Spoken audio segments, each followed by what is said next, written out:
Cristina Fernández decidió, después de toda esta catarata de acusaciones, empezar a contestar. Prácticamente están por echarle la culpa del desenlace en la Segunda Guerra Mundial, y a esa cadena, esa campaña que teníamos del Grupo Clarín y de La Nación se fueron sumando otros. Hoy vas pasando los canales de televisión a la noche y no te están contando cuántos pobres hay, cuánto aumentó la leche vale el doble que hace 7 meses, cuánto aumentó la carne, a cuántos despidieron, cuántos indigentes hay, cuántos comedores más hay, sino que te están hablando de 2 o 3 casos de corrupción que han descubierto, 20 más que inventaron y multiplicado por 100. Y en el centro siempre a Cristina Fernández de Kirchner. Bueno, a partir de hoy, ahora se lo vamos a preguntar, dicen, la presidenta va a contestar, le digo presidenta porque es presidenta mandato cumplido, va a contestar cada vez que reciba una acusación como esta. Recordemos que viene en principio, ahora le vamos a preguntar a qué más viene, que viene en principio a notificarse en una causa absurda como lo de dólar futuro, pero vamos a hablar de las otras causas. Vamos a hablar de Otesur, vamos a hablar de Cristóbal López, de Lázaro Báez, ¿sí? Vamos a hablar de dólar futuro. Vamos a hablar de qué piensa de esto que acabamos de mostrar. De estos 4,5 millones, 5 millones de nuevos pobres. ¿De qué va a hacer ella, o qué puede hacer ella, o qué rol puede ocupar en este contexto para frenar esta sangría de transferencia de recursos de todos los trabajadores, y te agrego de los jubilados, y de cualquier persona que tiene un mínimo ingreso hacia los más ricos? ¿Qué rol puede cumplir a partir de ahora Cristina Fernández, que está en Buenos Aires y que claramente va a tener una actitud distinta, quizá adelantándose a lo que tenía pensado en otro momento, esperar que pasara un tiempo, que Mauricio Macri se asentara, verlo andar, quizá estos 4,5 millones de pobres, quizá la persecución de la que está siendo objeto en los últimos tiempos, hagan que Cristina Fernández, en vez de estar en Santa Cruz y por ahí escribir una carta en Facebook, comience a dar respuestas, en este caso un reportaje, a contestar golpe por golpe. Es un momento histórico. Se está escribiendo el relato de lo que ocurrió. Siempre en la historia, cuando se cierra un periodo, en este caso un periodo de 3 administraciones de gobierno, hay que sacar una conclusión. Es como cuando alguien se va de viaje, cuando te divorciás, cuando te morís, sacás un relato. ¿Cómo era este? ¿Qué era? ¿Era un gobierno nacional y popular que mejoró la vida de millones de personas o era una banda de ladrones, como dicen otros? Ese relato se está armando y me da la impresión de que hasta ahora prácticamente está armado solo por una parte. Por el gobierno, por la justicia, por los grandes medios de comunicación. Puede tener algún tipo de influencia, puede haber algo disruptivo a partir de hoy que Cristina Fernández diga, porque cuando habla hay cadena nacional, en este momento la hay. Está toda la Argentina esperando escuchar a Cristina Fernández. Tiene la posibilidad ella de romper ese discurso único, monocorde, que nos dice que todo lo que está pasando ahora es por culpa de lo que ocurrió antes, o por culpa de López, que nos explica que el pan vale 40, 45 pesos por culpa de López, que pagás el gas 2000% más por culpa de López. Nosotros pusimos las razones, porque es bastante fácil, nosotros te lo dijimos el año pasado, que era lo que iban a hacer. Las razones por las que llegamos a este nivel de pobreza. Mariano, ponelas en el wall. Acá está, la quita de retenciones. ¿Era necesario, después de devaluar, además quitar retenciones? Te digo que esto no es un impuesto, esto es un tipo de cambio diferenciado y que cualquier país que tiene un campo como el nuestro con tanta ventaja comparativa, tiene un tipo de cambio diferenciado. La baja del gasto del Estado, un Estado que se retira y te deja solo. Las causas por las que se generaron 4,5 millones de pobres. La suba de la tasa de interés, todo junto, todos los males, todo lo que le podés hacer a una economía, lo hicieron todo junto. Bajás el gasto, subís la tasa de interés, ¿sí? El tarifazo. Cambió absolutamente todo el esquema de precios relativos en la Argentina. El dólar, las retenciones, el tarifazo, y eso hizo que cambie la ecuación tuya, la de tu poder adquisitivo, la apertura de importaciones que está destruyendo. Te vamos a mostrar en Rosario cómo está destruyendo todo el cordón industrial. Habíamos generado una industria pujante. La desregulación del sistema financiero, ahora te pueden cobrar lo que quieren. El banco te puede pagar un 20% por un plazo fijo y te puede cobrar un 100% por un descubierto en la cuenta corriente. Todo atenta contra el consumidor, contra la pyme, contra el más desguarnecido, con el que estaba desarrollando este país. Porque el mercado interno y las pymes eran las que estaban desarrollando este país. Las grandes empresas, en un minuto, vamos con Cristina. Las grandes empresas son las mismas que antes. Eran las pymes. Mirá, Argentina no es un país pobre. Argentina es un país injusto. Argentina tiene un Producto Bruto Interno de 450.000 millones de dólares. Es un país casi desarrollado. En muchos ámbitos, en muchos sectores, es un país desarrollado. Argentina no es un país pobre. Argentina es un país injusto. Y si bien no se había solucionado el histórico grado de injusticia social argentina, había cambiado. Había cambiado el índice Gini, ese que mide la desigualdad, había bajado prácticamente a la mitad. Bueno, ahora desandamos este camino en 6 meses. En 6 meses. Yo sé que la tapa de mañana va a ser lo que diga Cristina Fernández, la tapa de todos los diarios, en la televisión, en las radios, en todos lados. Pero le voy a preguntar a la presidenta sobre estos 4,5 millones de pobres. Buenas noches, presidenta, ¿cómo le va?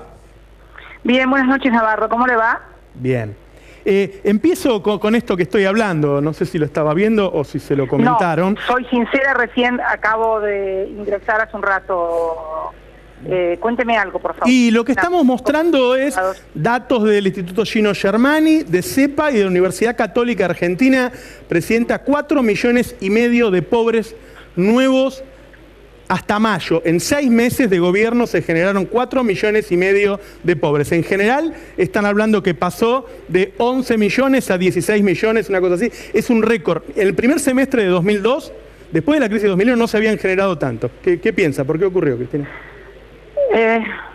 Bueno, mire, en principio resulta difícil y me resulta extraño hablar después de casi 7 meses de haber terminado mi mandato. Y siempre es difícil hablar, ¿no?, de las políticas del gobierno que lo sucedió a uno. Yo creo que estos nuevos pobres y además la situación en general de la sociedad es producto un poco de las políticas que se han venido aplicando. Ha habido una inmensa transferencia de ingresos de un sector, digamos, clase media, trabajadores, pequeños y medianos empresarios, a los sectores más concentrados de la economía, específicamente el sector primario concentrado y también el sector financiero. Es muy difícil que no se tengan estos resultados a partir de políticas donde, bueno, hubo un ajuste brutal e innecesario, a mi criterio, de tarifas, donde además se le financió al Estado con la eliminación de retenciones y además con el impacto que tuvo la eliminación de retenciones en determinadas cadenas productivas, como la cadena cárnica, como la cadena porcina, avícola, los tanderos. Es una cosa que en alguna oportunidad yo le había hablado con el actual presidente cuando él era jefe de gobierno de la ciudad y luego de las elecciones del 2013 me pidió una audiencia, me vino a ver y charló conmigo estas cosas y me planteaba que si yo quería pasar la historia tenía que adoptar estas políticas de, por ejemplo, reducir un 5% de las retenciones a la soja, eliminar las retenciones de la carne, del trigo, del maíz. Y yo le decía que en realidad creía que ese desfinanciamiento del Estado no solamente iba a impactar también en los ingresos y recursos del Estado, sino que también debe impactar en determinados sectores de la producción, ¿no? Y la producción primaria también, como es el caso de tambos, es el caso de porcinos, el caso de agrícolas. Pero bueno, son ideas que obviamente están convencidos de que por ese es el camino y bueno, lo siguen adelante y creo que con los resultados que tenemos hoy, que obviamente los paga la sociedad, ¿no? Creo que estos datos, tampoco vamos a hacer un inventario de pobres, a ver si son 11, son 12, son 4. Lo cierto es que hay una notable nivel bajo, ha bajado el nivel de calidad de vida de la sociedad de los argentinos. Las facturas imposibles. En la Patagonia, por ejemplo, estamos esperando todavía las facturas de gas, no llegaron, pero estamos hablando de que aquí en provincia de Buenos Aires, gente que por allí pagaba 800 pesos de factura de gas, se fue a 7.000 pesos y gana 14.000 de salario. Entonces, realmente es muy impactante.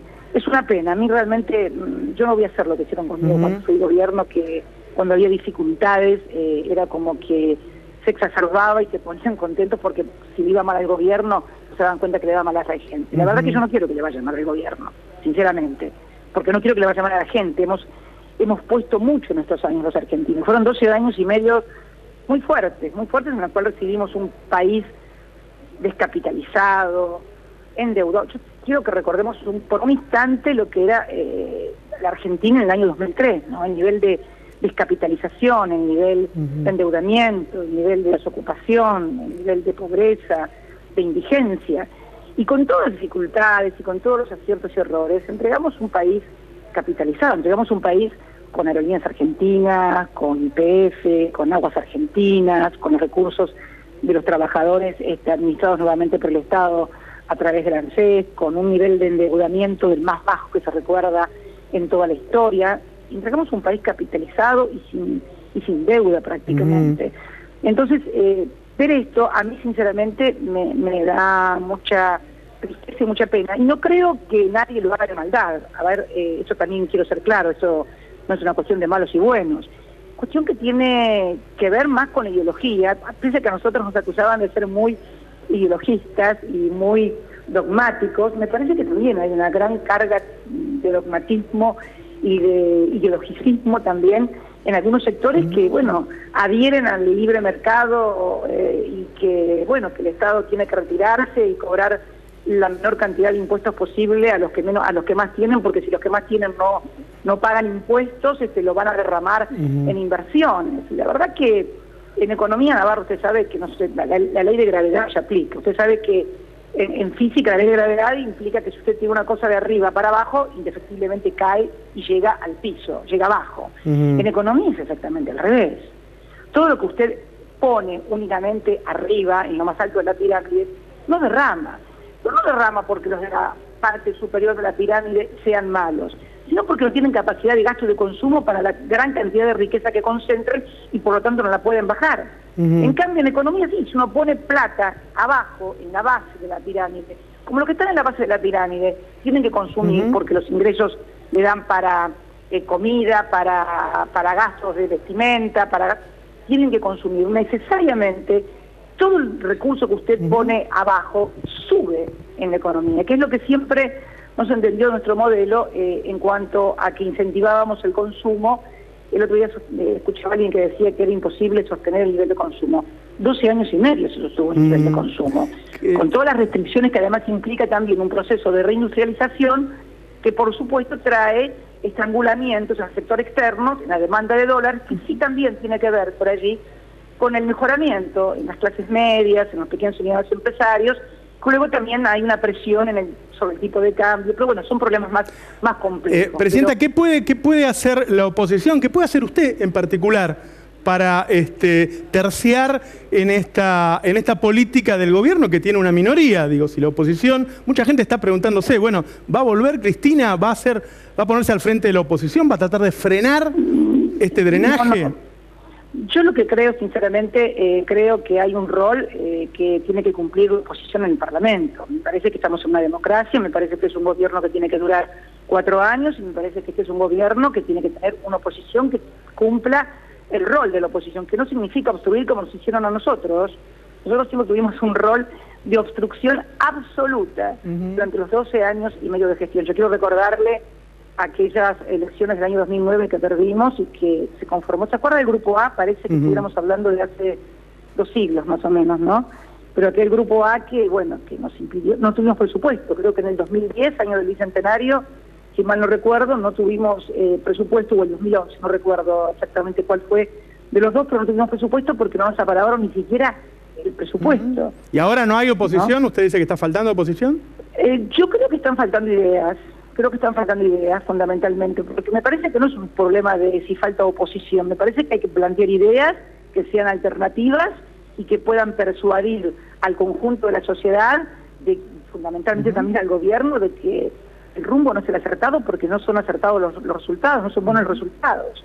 Entonces me parece que no es una cuestión de oposición, me parece que es una cuestión de que está faltando una idea de cómo plantear una alternativa a una política que de nuevo no tiene nada, porque yo cuando por ahí alguien me plantea esto es nuevo, esto que está pasando en Argentina no es nuevo, estas políticas han sido ya aplicadas en el país y con un resultado también malo. Le hablo de una Argentina para muy pocos, una Argentina donde se concentra en el sector exportador, que hoy también yo creo que va a tener dificultades porque ya el tipo de cambio no está acorde con los costos de los insumos internos, con lo cual también va a haber desfasaje. No quiero entrar en demasiados tecnicismos económicos porque me parece que no es lo que usted seguramente quiere. A ver, pero usted vino acá por una notificación con Bonadío. La gente se pregunta si se va a quedar ahora, si va a cumplir ese rol. No vine por una notificación por Bonadío porque está apelada. Hemos apelado, pero ¿y entonces? Porque además, a ver, también Navarro, tengo vida personal. Yo tengo una hija que vive acá en Buenos Aires. Que además cumple 26 años el próximo miércoles, tengo una nieta, tengo también que venir por cuestiones obviamente políticas, hablar con dirigentes, con compañeros, y fundamentalmente quería también tener una impresión de primerísima mano de lo social. A mí me interesa mucho hablar con la gente, ver la cara de la gente, palpar la temperatura de la calle en el sentido, pero no digamos, a ver si está con menos bronca, sino yo veo a la gente triste. Eso me pareció por lo menos una primera percepción, ¿no?, que uno observa, y lo que le llega también de comentarios de muchos compatriotas, que son compañeros de partido, o no son compañeros del espacio político, pero hay una percepción de que las cosas no están bien y no están funcionando bien. Y la verdad que no me pone contenta, al contrario, me pone un poco triste. ¿Sabe por qué? Porque pusimos mucho en estos 12 años y medio, pero muchísimo. A mí que me fue mi compañero en estos 12 años y medio además. Y la verdad que uno pensaba, más allá de que tenía la percepción de que podían revertirse algunas cosas, porque tenían ideas diferentes y demás, la verdad que no pensé que el deterioro fuera de esta manera y tan rápido y de tanto impacto sobre la calidad de vida de la gente, ¿no? El tarifazo, por ejemplo, ha sido monstruoso y realmente con un impacto no solamente en los ciudadanos en los usuarios residenciales, por así decirlo, en un trabajador, en un consumidor, sino también en pequeñas y medianas empresas, en los comercios, que no pueden hacer frente a los gastos de luz, de gas, de agua, en fin. Creo que son cuestiones que el gobierno debería replantearse, debería reverlas, porque me parece que a nadie quiere que le vaya mal, porque en definitiva nunca a los dirigentes políticos nunca les va mal, en definitiva. A la que le termina siendo siempre yendo mal es a la sociedad, es a la gente, y sobre todo a los sectores más abajo, y en este caso también a los sectores medios, porque los sectores medios también que tuvieron un auge muy importante. Mucha gente dejó de ser, inclusive se transformó en clase media o media alta a partir de la gran movilidad social. Yo sí lo estaba escuchando recién en las últimas intervenciones suyas cuando hablaba del índice de Gini, por ejemplo, ¿no? De cómo modificamos nosotros el índice de Gini, que es el que mide la desigualdad y que es uno de los índices más difíciles de mover en economía porque es muy rígido, muy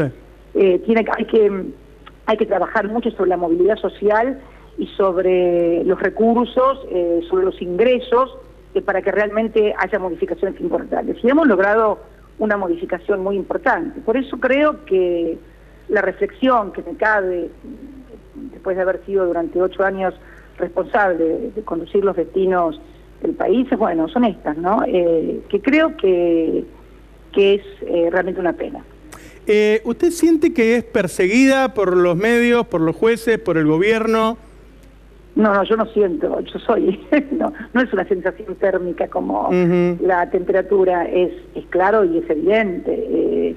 Lo decía el otro día cuando compartía en las redes sociales que debo ser el único caso de una persona que está siendo investigada por 2 jueces federales de Comodoro Pi, exactamente por la misma causa y por el mismo objeto, donde además realmente a mí me gustaría, con todo esto que está pasando, y es una cosa que estoy trabajando y voy a proponerle al juez de la causa, que se haga realmente una auditoría de la obra pública realizada durante nuestro gobierno. Yo quisiera una auditoría realizada sobre la obra pública que comprendiera y que fuera hecha por consultoras, sociedades públicas, privadas, que se pueda hacer perfectamente. De la misma manera, yo que el Consejo de la Magistratura ahora ha decidido una suerte de auditoría sobre los juzgados federales en los últimos 20 años. Bueno, yo creo que tenemos que hacer una auditoría, porque ¿sabe qué pasa? Esto de decir alegremente hay sobreprecios en la obra pública, o decir, por ejemplo, la mentira inventada de que a partir de que alguien le alquila a usted un inmueble, esa persona, porque es contratista del Estado, está usted pagando un sobreprecio en una obra pública a partir de contratos de inmuebles.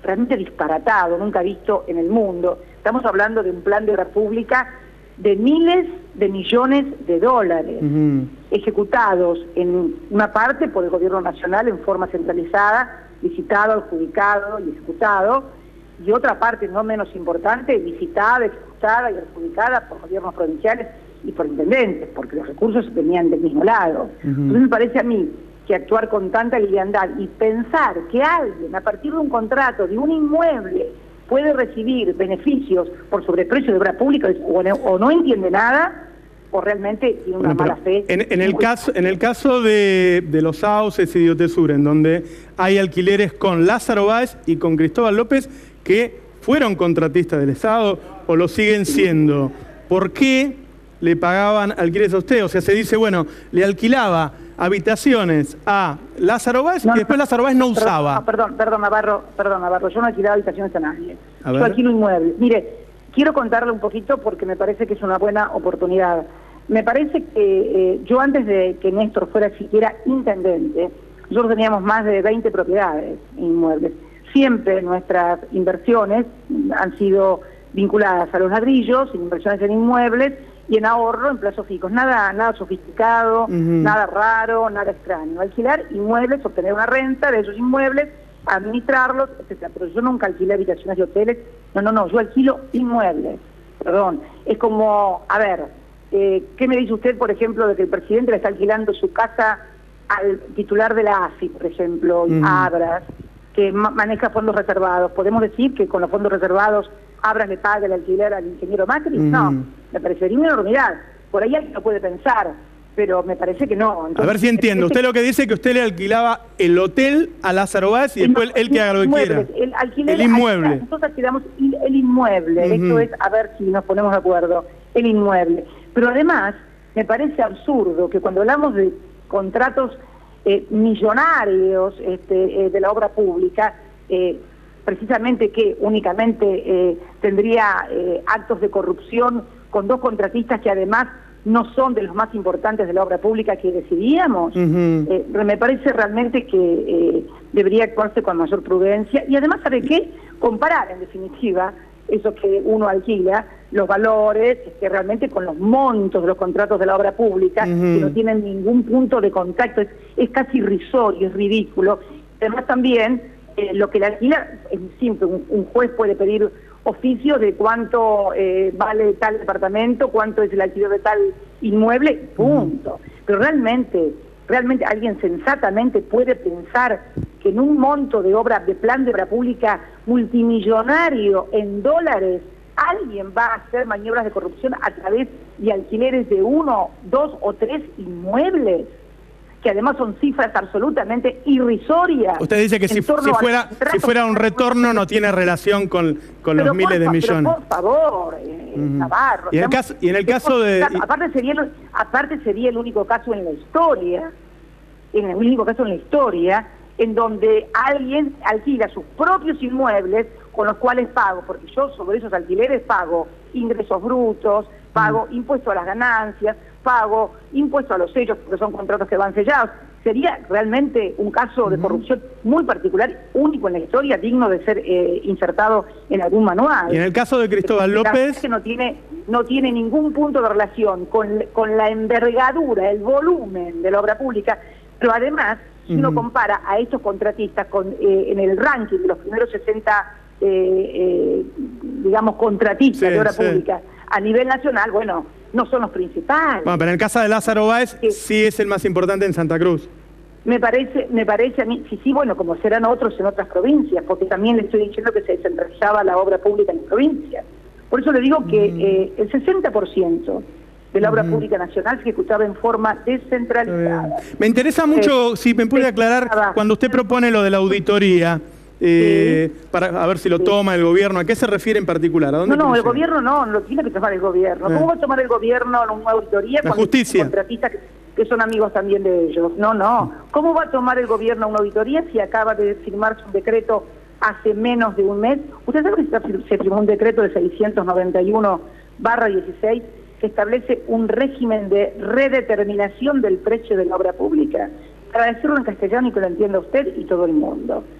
La obra pública, usted sabe que se va a redeterminar los precios porque cuando hay una obra pública un tiempo paralizada o hay procesos inflacionarios, evaluatorios, hay que ajustar los costos. O sea, todas las obras que quedaron pendientes, que estaban en ejecución, algunas con alguna deuda y demás, tienen que ser redeterminados los montos. Bueno, ¿cómo van a ser redeterminados esos montos? Bueno, con este decreto 619 donde se fija un régimen de determinación.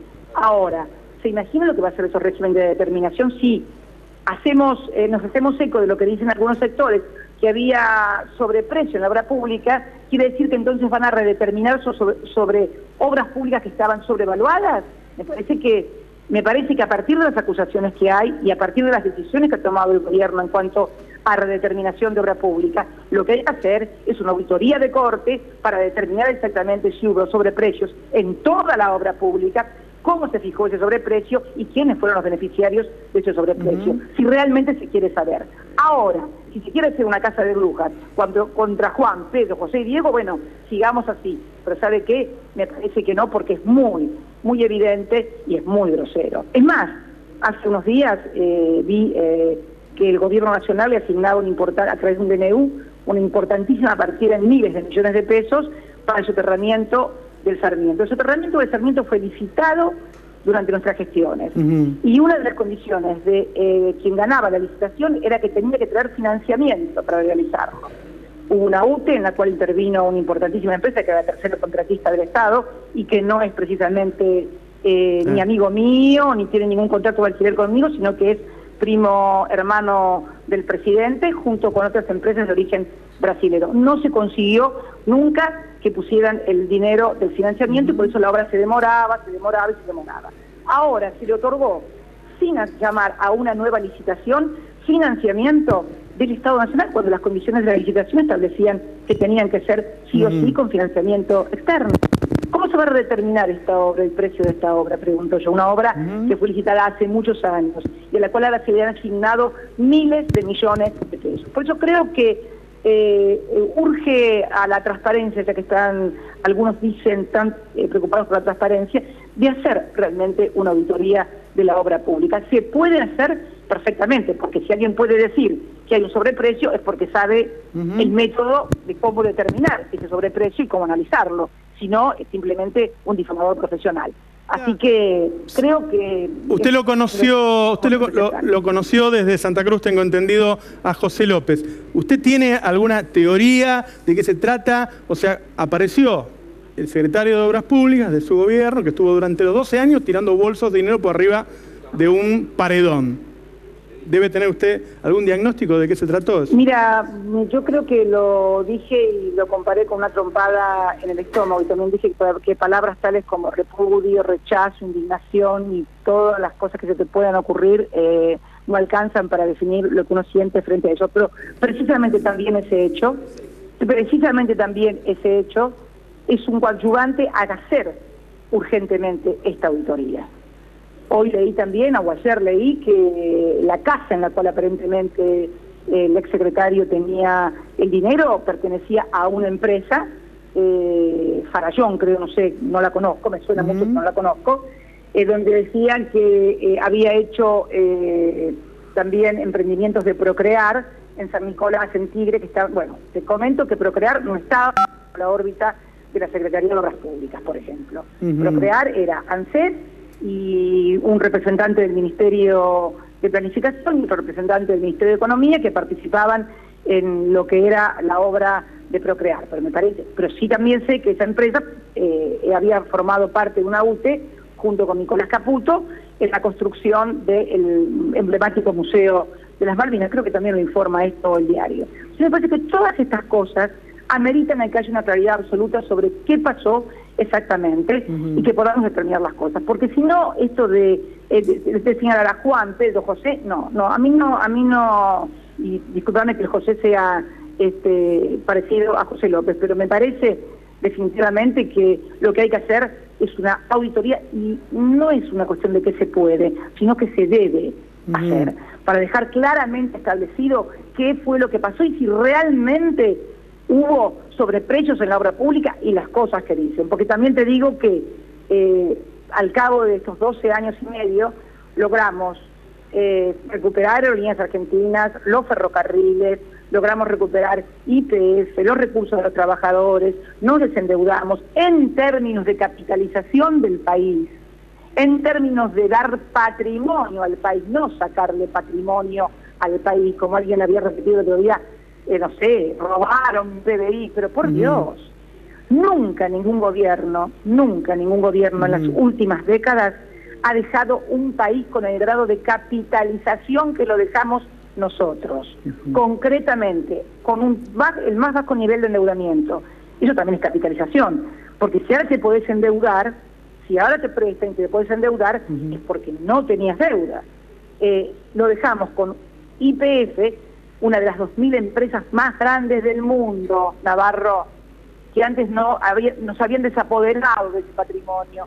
Lo volvimos a recuperar y lo pusimos en funcionamiento. Aguas Argentinas, esa que hoy le está cobrando facturas de no sé cuánto a la gente, bueno, la recuperamos, hicimos las obras de saneamiento y de cloacas y de conexión de agua más importantes de las que se tenga en memoria en las últimas décadas. Además recuperamos nada más ni nada menos que los recursos de los trabajadores, la administración de las AFJP, que se habían llevado 12.000 millones de dólares de comisiones, lo que nos permitió hacer la asignación universal por hijo, el Procrear, el plan Progresar, y además mejorar las jubilaciones.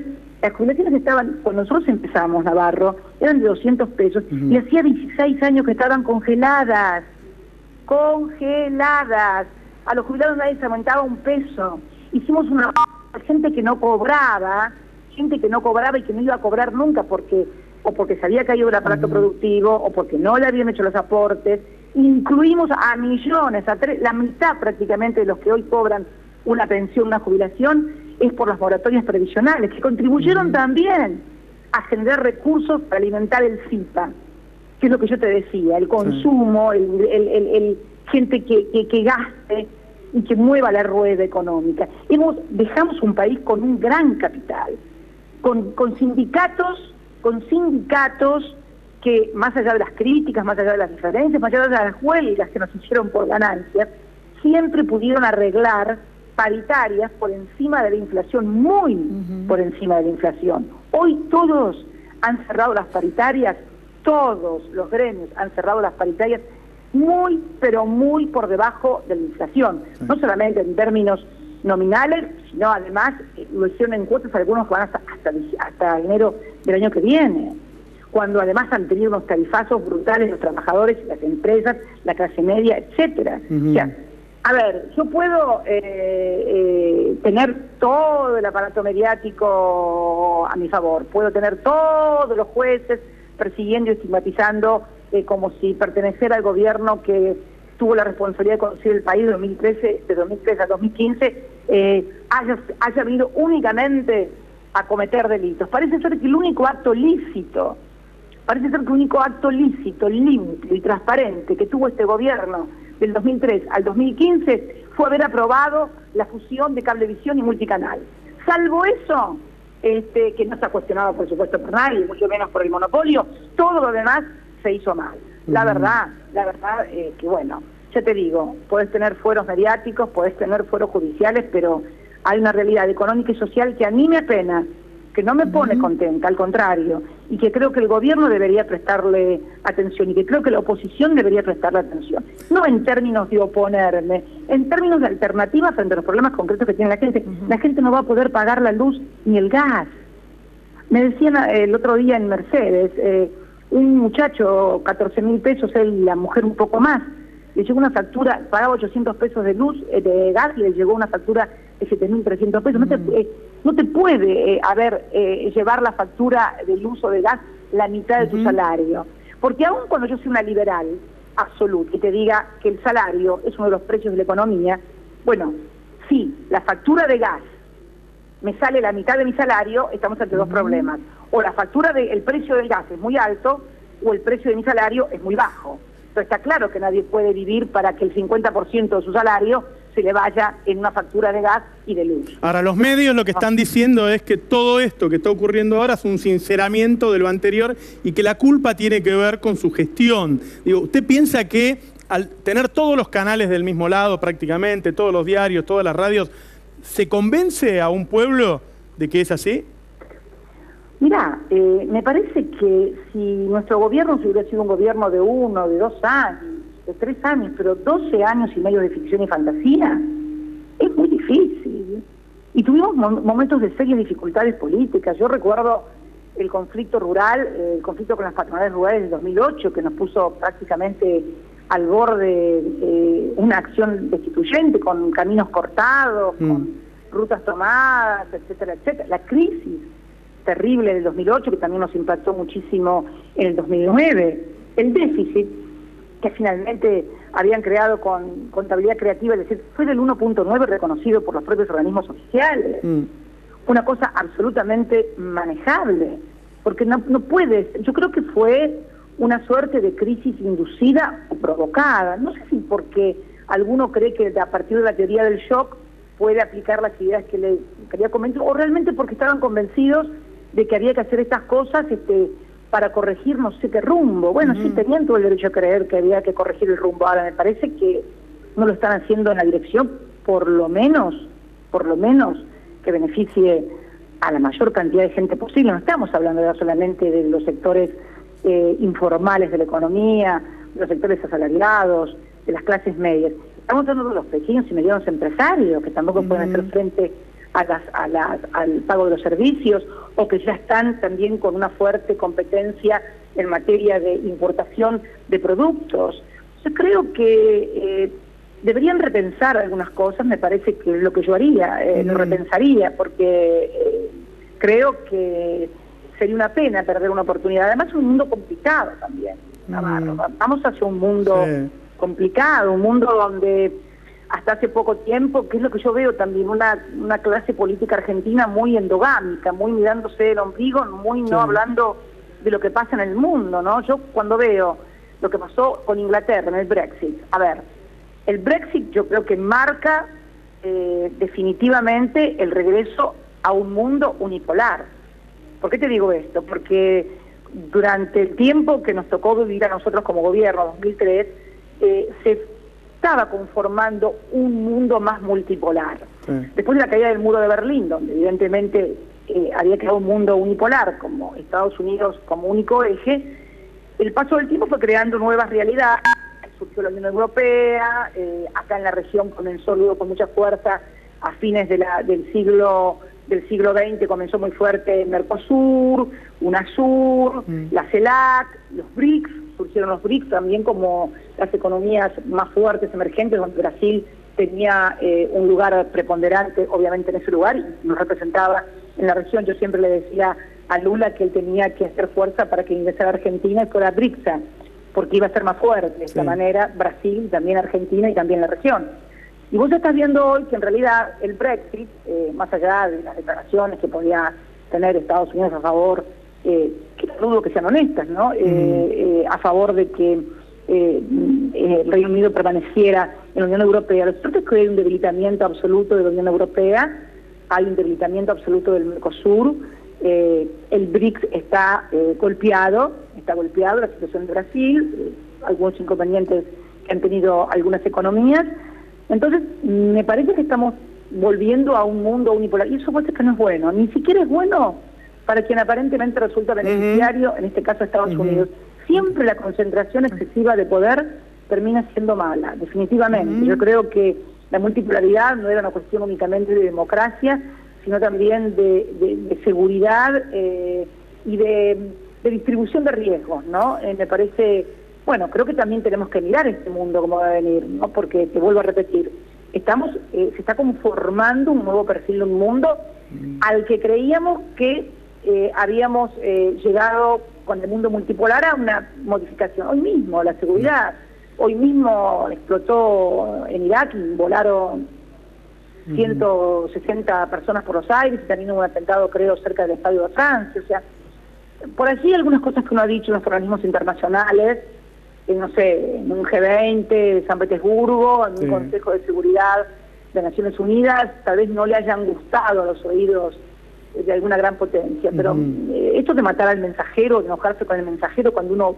ve lo que está pasando y tiene una percepción. Yo me acuerdo de la percepción que tuve de la primavera árabe, donde todos planteaban que la primavera árabe había llegado y que entonces iban a terminar esas culturas de extrema religión o de los estados, digamos, teocráticos, etcétera, etcétera, y resulta ser que la revolución o la primavera árabe resultó finalmente terrible, fiasco. Mira lo que está pasando con el ISIS, esos grupos terroristas. Entonces me parece a mí que hay que tener una mirada sobre todo eso y decir a todo que sí, para quedar bien, y bueno, sí, podés quedar bien. Y la región, y la región, Presidenta, lo que está pasando con Dilma, digo, ¿piensa que se va a derechizar la región?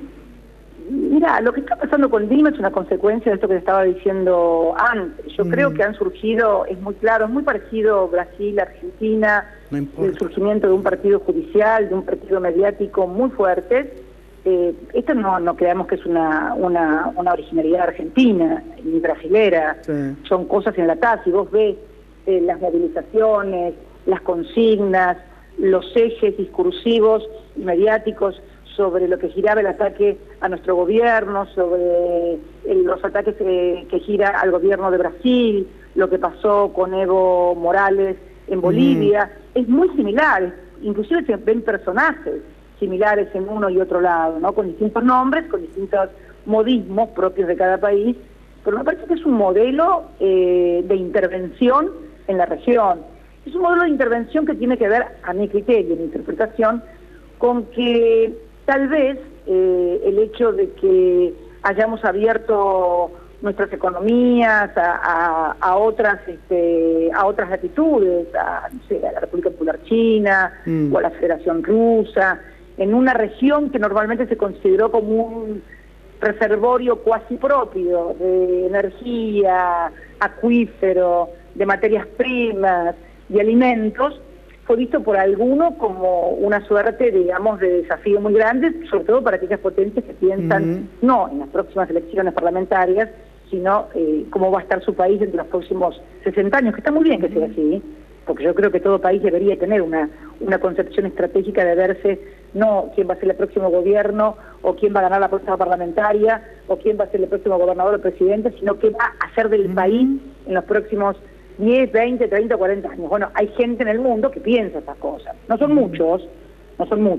El problema es cuando esos intereses estratégicos en su visión de desarrollo y de supervivencia lo creen o confrontan y piensan que el desarrollo de los países que están en una región que les parece que es propia puede ser atentatorio contra el desarrollo o de su propia economía o de su propio interés como potencia geoestratégico, ¿no? O sea, son cosas que hay que pensarlas y mirarlas porque... ¿Y Macri en la Alianza del Pacífico en Chile entrando a esa alianza?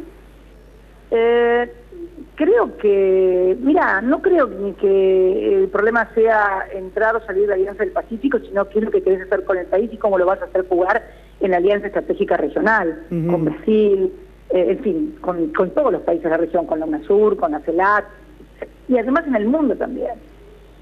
¿Cómo lo vas a posicionar frente a China, frente a otros países, frente a la Unión Europea? Me parece que no es una cosa de juego con este y me peleo con todos los demás del barrio. Me parece que no es así. ¿Se puede hacer eso? ¿Se puede tomar esas decisiones políticas con un gobierno de CEOs, de gerentes, de gente que viene de empresas? Está hablando de alta política.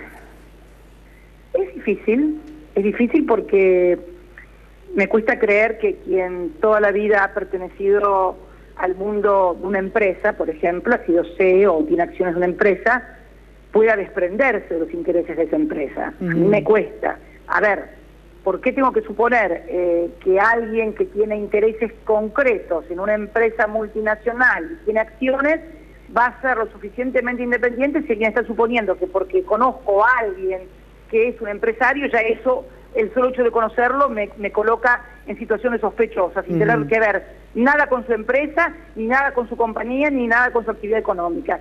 Si esto parece sospechoso, ¿qué me puede parecer a mí que alguien que decide políticas en un país, energéticas, por ejemplo, sea al mismo tiempo accionista de unas principales empresas de energía del mundo? A ver, que me parece que es más lógico que yo piense mal, que alguien piense mal de mí porque soy amiga de Juan, o porque conozco a Pedro, o porque conozco a José, porque soy de la misma provincia. Me parece que hay una suerte de medición o de vara muy desigual, interesadamente desigual, mediáticamente desigual, de analizar las cosas. Pero bueno, la gente tampoco, con todos los problemas que tiene, de sobrevivencia, de subsistencia, de trabajo, de ingresos, ponerla también a pensar en geoestrategia, en qué pasa, bueno, digamos que eso es una obligación de quienes por lo menos se autotitulan dirigentes. Sí, ¿no? Hay una preocupación de mucha gente de que usted vaya presa, Cristina. ¿Usted piensa que puede suceder eso?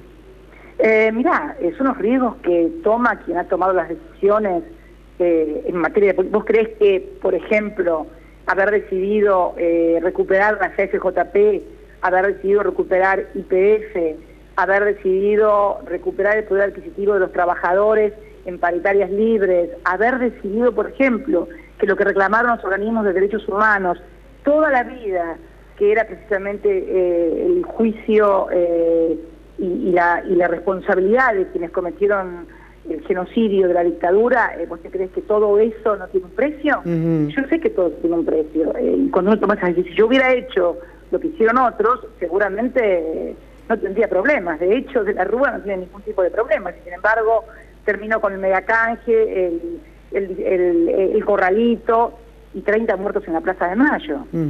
30 muertos que no fueron accidentales, porque no es que se fue cuando se armó el lío, no. Cuando se armó el lío decretaron el estado de sitio.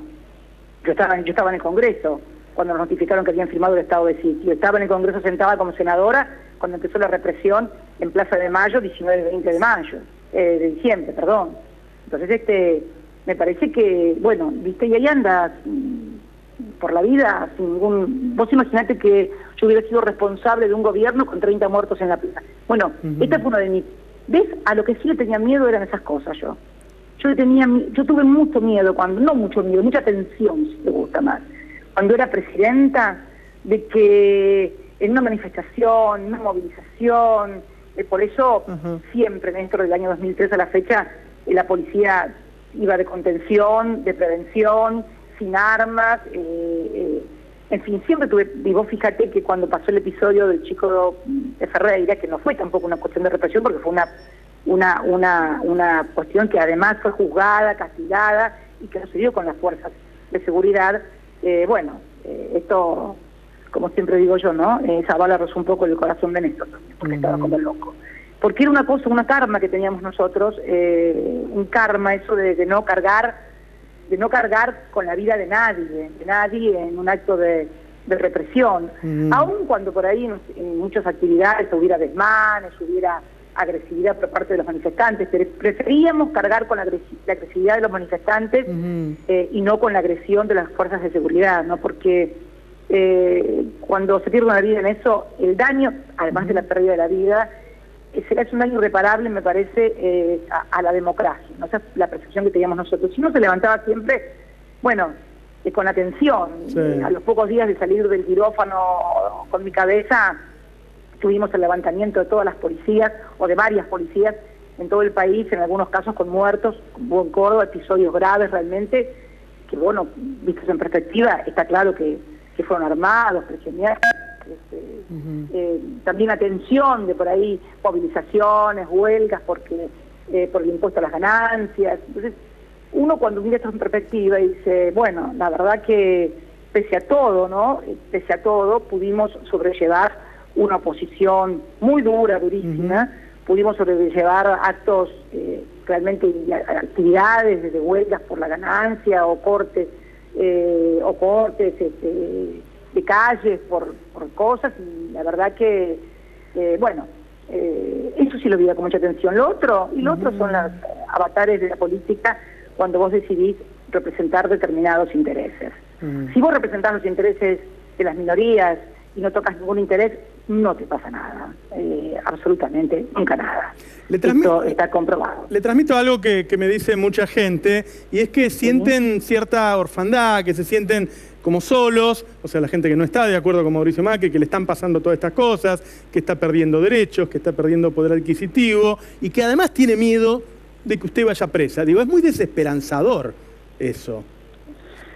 Mira, yo creo que nadie debe sentirse... Yo no sé si a veces, digo, el día 9 de diciembre, cuando me despedí de esa plaza maravillosa, me parece que fui muy clara, y creo que nadie debe esperar mesías ni salvadores. No hay ni apellidos ni nombres salvadores. Me parece que hay construcciones colectivas que se van dando en una sociedad en determinados momentos. Y yo aprendí hace muchos años, pero muchísimos años, que nadie puede constituirse en vanguardia de nada que la sociedad no quiera hacer.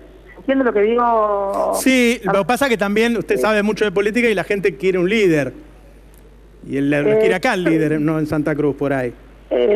Yo creo, mire, yo creo sinceramente, bueno, estamos extendiéndonos demasiado y no era lo que habíamos acordado, pero no es que le escape al bulto, simplemente que creo que la construcción, las cosas no se dan en políticas porque uno las apure, las deje de apurar o vaya antes. Yo creo que son construcciones colectivas, son cosas que se van haciendo, y fundamentalmente creo que es la sociedad la que debe empoderarse y hacer valer sus derechos. Esto es lo que por lo menos pienso yo. Mire, el otro día estaba leyendo, sin ir más lejos, que en Villa Gesell, por ejemplo, por dar un ejemplo puntual, no de grandes gestas emancipadoras, ni grandes cuestiones épicas, ni grandes... No. Le estoy hablando de lo que pasó el otro día en Villa Gesell, cuando la comunidad decidió que no iba a pagar, por ejemplo, la factura del gas porque no la podían pagar.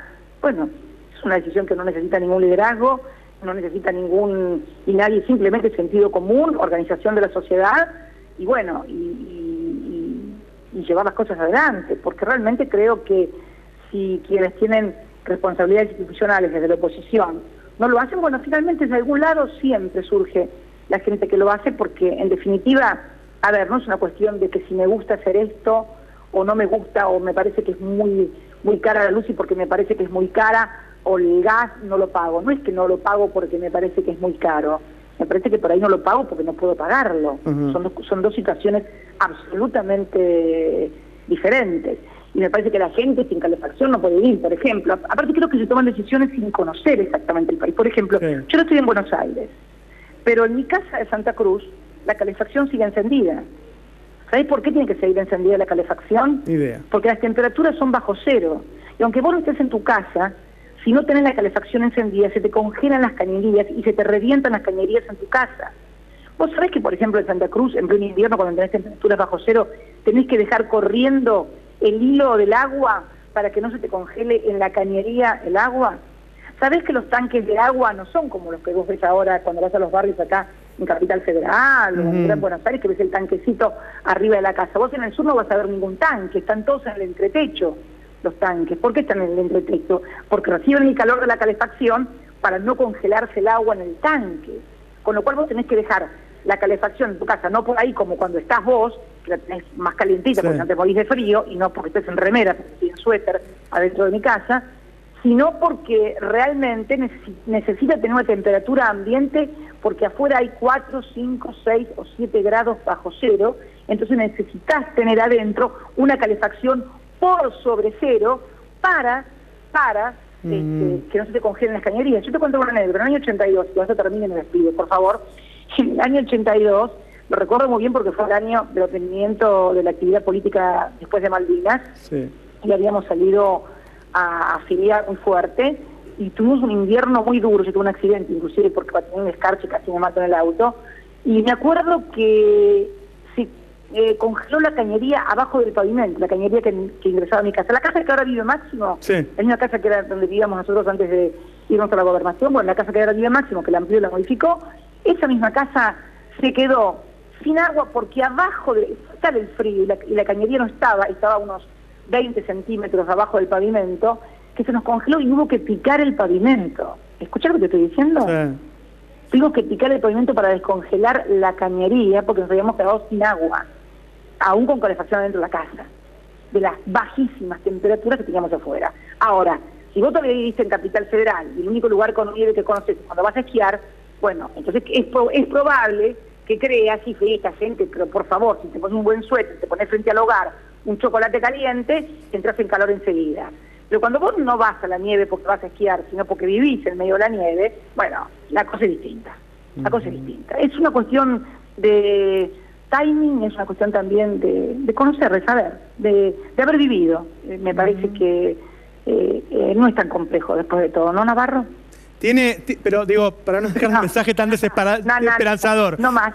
¿La gente va a estar mal? Digo, no hay una posibilidad de que cambie el gobierno y haga otra cosa. Mira, las esperanzas siempre es lo último que se debe perder. Y es lo último que un dirigente, cualquiera sea el lugar que ocupa, debe perder, porque me parece que es la obligación de todo dirigente alentar a la gente y darle esperanza. Yo le dije alguna vez, cuando alguien me dijo en un programa de televisión hace muchísimo tiempo que él era escéptico y no creía, y que él como intelectual tenía el derecho de no creer y de dudar y no tener esperanza. Bueno, yo dije, bueno, mire, usted tendrá el derecho como intelectual, pero ¿sabe qué? Yo hago política, yo tengo David Viñas. De creer, de pensar. Sí, creo que fue él, creo que fue un programa de cambiar, de que se puede cambiar y que se pueden hacer las cosas. Y bueno, ¿por qué no podemos tal vez pensar que cambiemos pueda cambiar? Cristina, muchas gracias por este reportaje. Gracias, buenas noches. Buenas noches.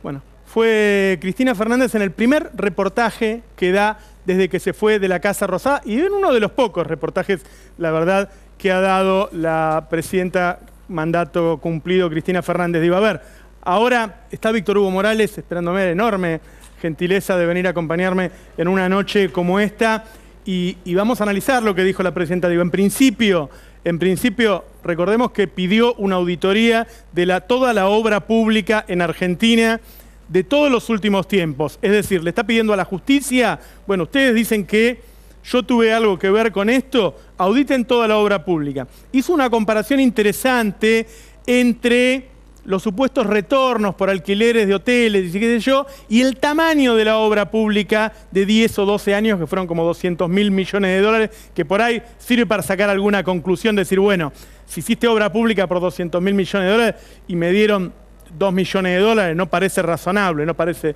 un retorno. Digo, habló de incapacidades, dijo, bueno, no es que sean malos, tienen esa idea, ¿sí? Y se refirió de esa manera al gobierno de Mauricio Macri. Digo, en un minuto tenemos que ir a una tanda porque si no el director me va a matar. En un minuto vamos con Víctor Hugo Morales.